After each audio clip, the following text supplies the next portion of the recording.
Takashi Murakami's ongoing collaboration with Louis Vuitton has been the driving factor in my fascination with envisioning my art on handbags in particular. There's just something about him extremely intriguing as not only an artist but an entrepreneur and a business person, and just the way that he runs his studio.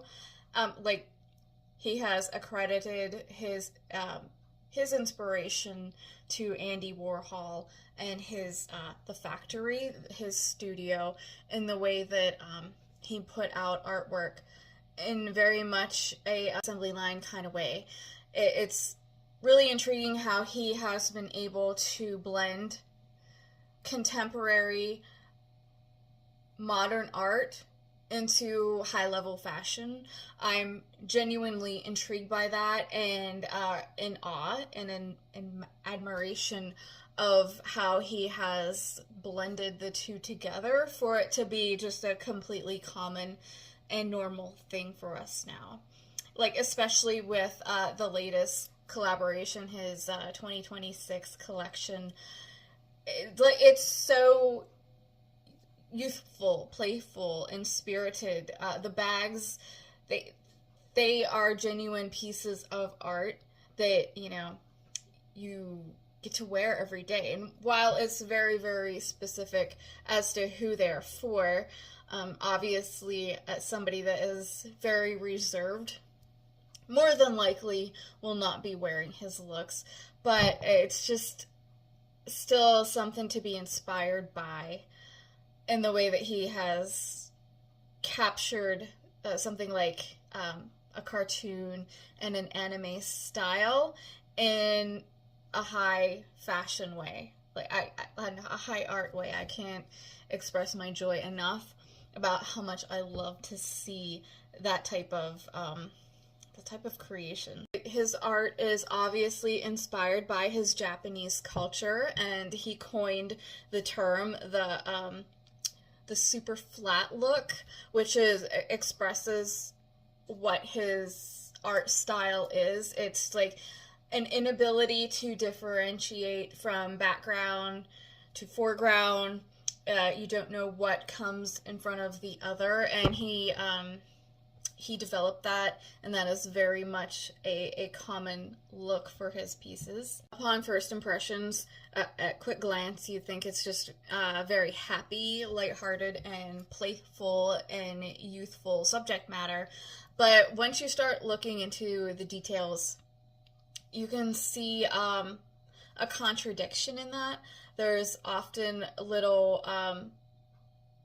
elements that pick up on not all things are as happy as they appear, like with the flowers, with the teardrops, and then you'll see like mushrooms with teeth, indicating like a deeper story behind that. And what he has done, he has transformed his childhood PTSD into art format to make people explore a deeper meaning into his pieces, and to think more about how our world impacts us, especially for him. He was heavily influenced by growing up in Japan.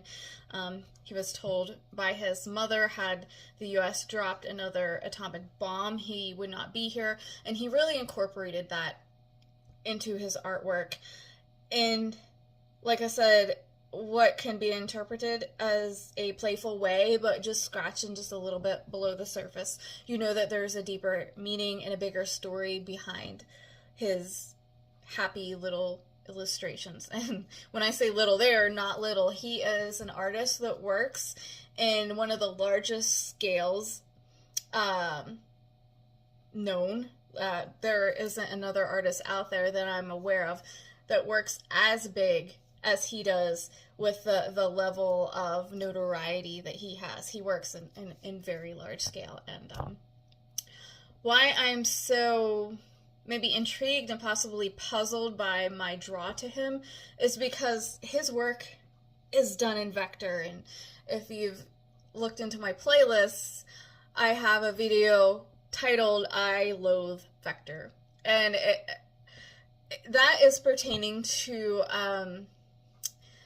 the entry level space of art for product, in which everything looks the same. There's really no meaning behind it or anything. But his vector in a high art way is very different, and it obviously has a story to tell and is inspiring me to look deeper because I have an appreciation for his art. It drew me in. It's just like, whoa, what is this all about? And that's when you can tell the difference. It's like you can feel the spirit and the energy in a piece, because the low level stuff, I not only does it not interest me, it bores me. So that right there shows you the difference with whenever somebody's conveying emotion or versus when something is just being popped out in mass production without any meaning behind it.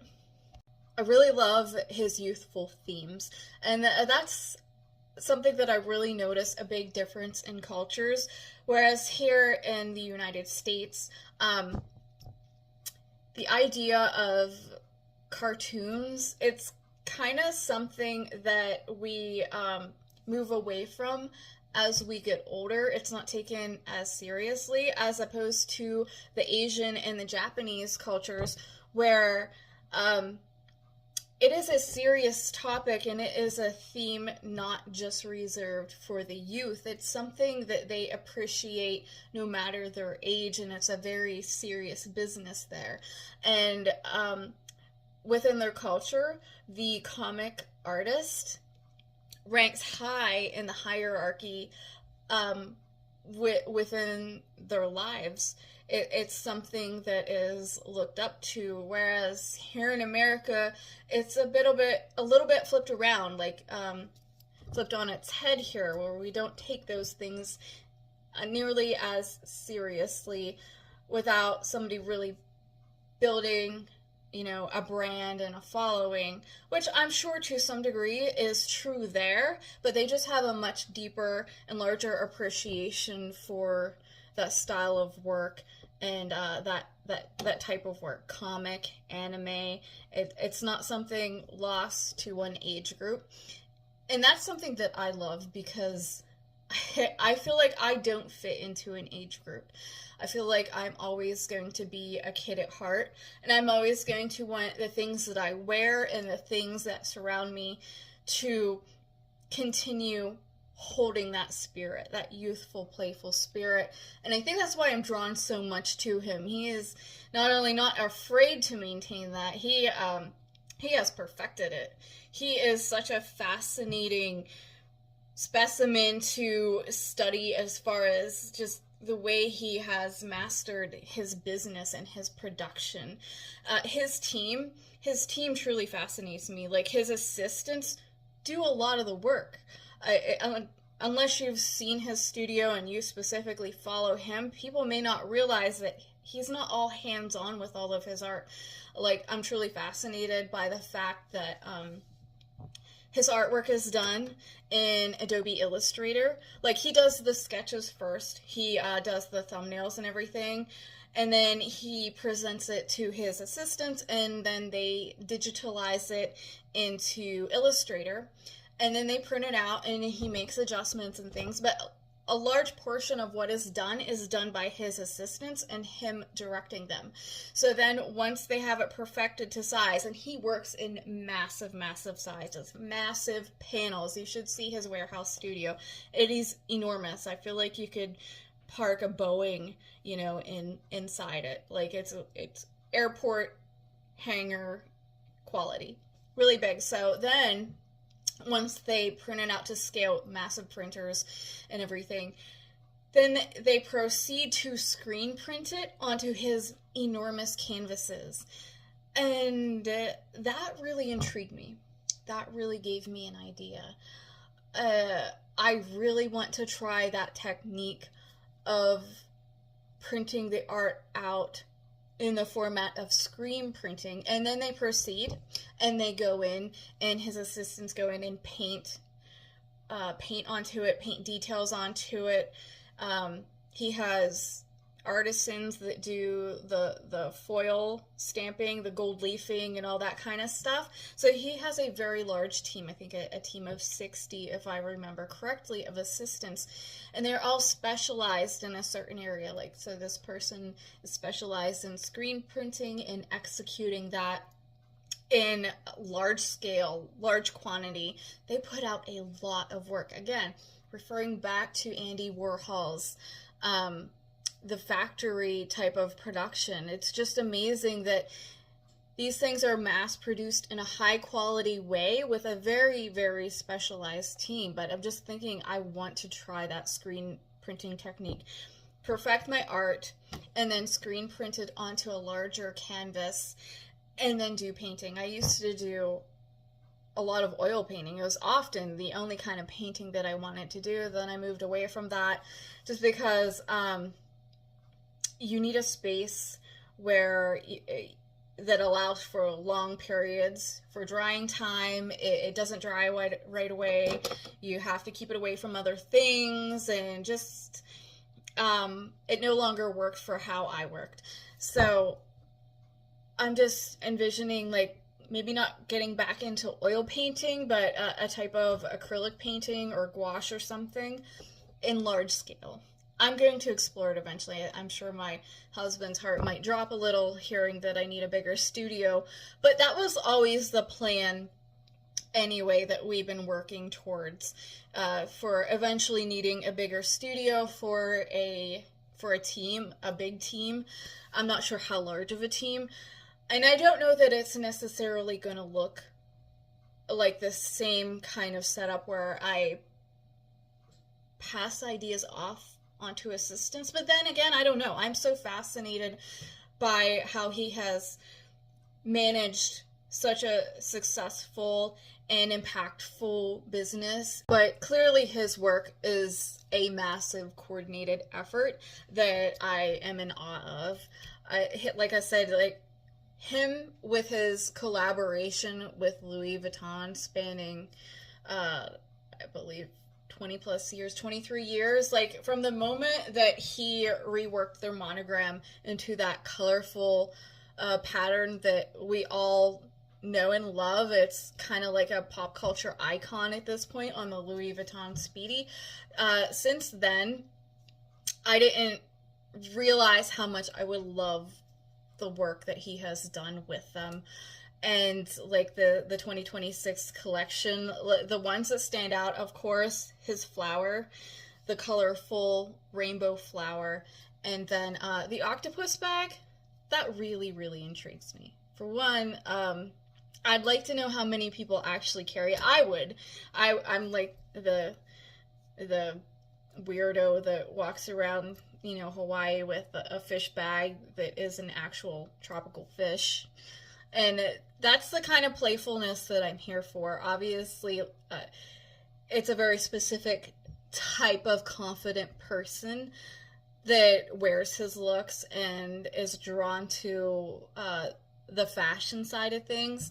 And I think it's just a very playful person, very spirited person that collects his art in whatever format that they collect it in. He's done so many licensing deals with other companies, along with his own studio. Like, he produces his own works that he sells. I'm not exactly sure of the business model, but it sounds like a very lucrative way that he manages his life. So I just wanted to share how and why I've really been drawn into expressing my art in the handbag space. I feel such a draw to it, in a very, very large part thanks to him, because his work has been so inspiring, and it's really broken down a lot of barriers for what high fashion and high art is. He's definitely a trailblazer that I can appreciate and look up to, because now it's not far-fetched to see my artwork on handbags in, like, the houses, the maisons. They've certainly been exploring this a lot more, or maybe they always have, and it's just perhaps maybe we're just now getting to see more of that. And I'm certainly here for it because it's so inspiring. It's such a beautiful way to show art, express art, and be a patron of it. I'm totally here for it. And thank you, Takashi Murakami, because I just love it. Truly inspired by it. Thank you so much.